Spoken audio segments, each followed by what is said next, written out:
बिस्मिल्लाहिर्रहमानिर्रहीम। अस्सलाम वालेकुम फ्रेंड्स, मैं हूँ फातिमा और आज मैं आपके लिए लेकर आई हूँ लच्छा पराठा जो बहुत ही मज़े का होता है। वेटलेस, बिल्कुल मक्खन की तरह मुंह में घुल मिल जाने वाला बहुत ज़बरदस्त किस्म का पराठा है ये।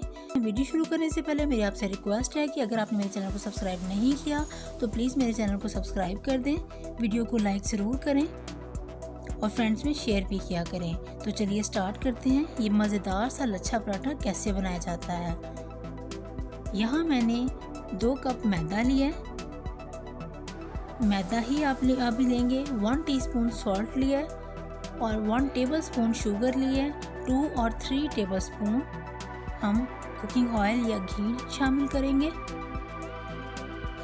थोड़ा थोड़ा पानी डाल के हम इसे गूंथते जाएंगे, अपनी डो तैयार करेंगे हल्के हाथों से। ये आप याद रखें कि आप गंदम के आटे से बिल्कुल भी मत तैयार कीजिएगा लच्छा पराठा, वरना लच्छे अच्छे से नहीं बनेंगे। लेकिन मैदे से आपको इसका रिज़ल्ट 100% मिलेगा। अब हम आटे को रेस्ट देते हैं, तब तक हम लई तैयार करते हैं। लई तैयार करने के लिए मैं यहाँ पर 2 टेबलस्पून मैदा ले रही हूँ, 2 से 3 टेबलस्पून घी ले रही हूँ। घी ही लीजिएगा, कुकिंग ऑयल शामिल नहीं करना लई में। लिक्विड सा बनाएंगे हम इसका ताकि हमारे पराठे पे स्प्रेड हो सके अच्छे से। आटे हमारे को रेस्ट आ चुकी है, 10 मिनट हो चुके हैं। अब हम इसके पेड़े बनाएंगे, सादे वाले पेड़े बनाएंगे। पहले रेस्ट देना पराठे के आटे को बहुत ज़रूरी है। जब तक आप रेस्ट नहीं देंगे तब तक आपके पराठे अच्छे नहीं बनेंगे। पेड़ा तैयार करेंगे, पेड़े को भी 2 से 3 मिनट रेस्ट देंगे।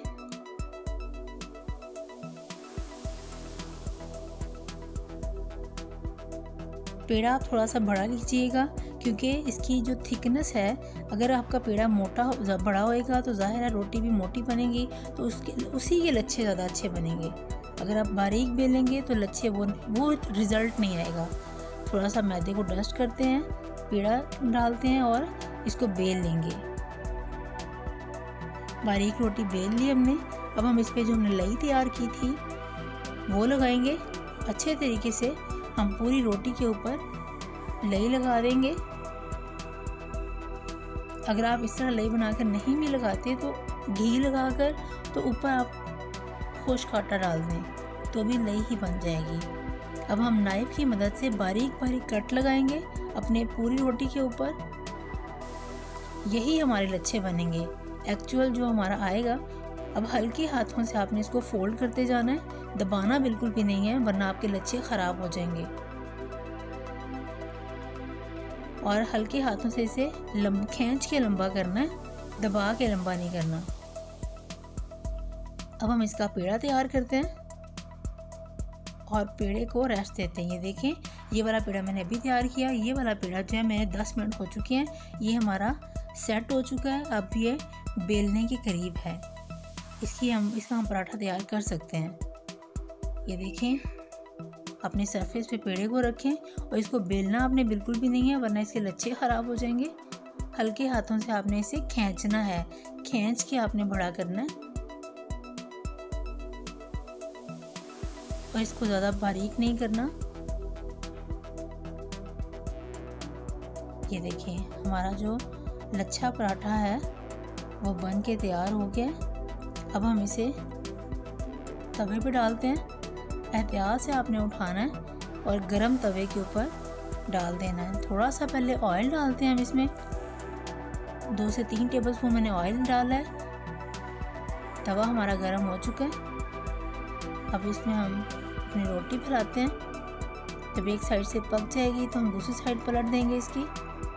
अब इन लच्छों को कुछ नहीं होने वाला, अब जैसे मर्जी आप इसे पकाएं, अब आपके लच्छे ख़राब नहीं होंगे क्योंकि हमारे जो लच्छे बनने थे वो बन चुके हैं। पराठा हमारा हो गया तैयार। आप थिकनेस देख सकते हैं।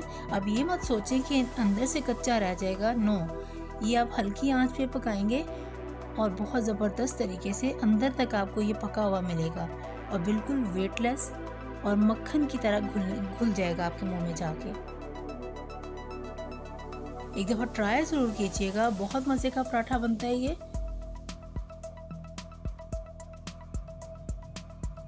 अब हम इसे उतार लेते हैं। अभी मैं आपको इसके लच्छे दिखाती हूँ कि कितने ज़बरदस्त लच्छे बने हैं इसके। एक और रोटी तैयार कर लेते हैं, पराठा हम अपना एक और तैयार करते हैं।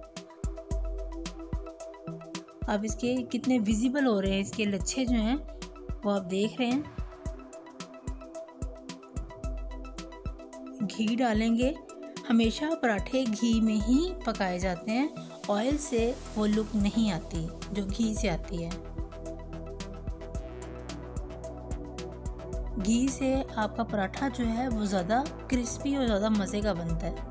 खा वो आप देसी घी यूज़ कर लें या डालडा घी यूज़ कर लें, कोई इशू नहीं है, बट घी ही होना चाहिए। पराठे हमारे हो गए हैं तैयार। देखें कितने विजिबल हमारे लच्छे लग रहे हैं, बहुत ज़बरदस्त किस्म के। अगर रेसिपी अच्छी लगी है तो ज़रूर लाइक करें और कमेंट्स बॉक्स में भी मुझे ज़रूर बताया करें कि आपको मेरी ये रेसिपी कैसी लगी। अगर आप ये चाहते हैं कि आपका भी ऐसा ही ज़बरदस्त किस्म का पराठा बने तो पहली बात तो ये मैदा यूज़ करना है, दूसरा घी यूज़ करना है और तीसरा बारीक कट लगाने हैं नाइफ से, तो आपका पराठा इंशाल्लाह इससे भी अच्छा बनेगा। फिर मिलते हैं एक और नई रेसिपी के साथ, तब तक के लिए अल्लाह हाफिज़।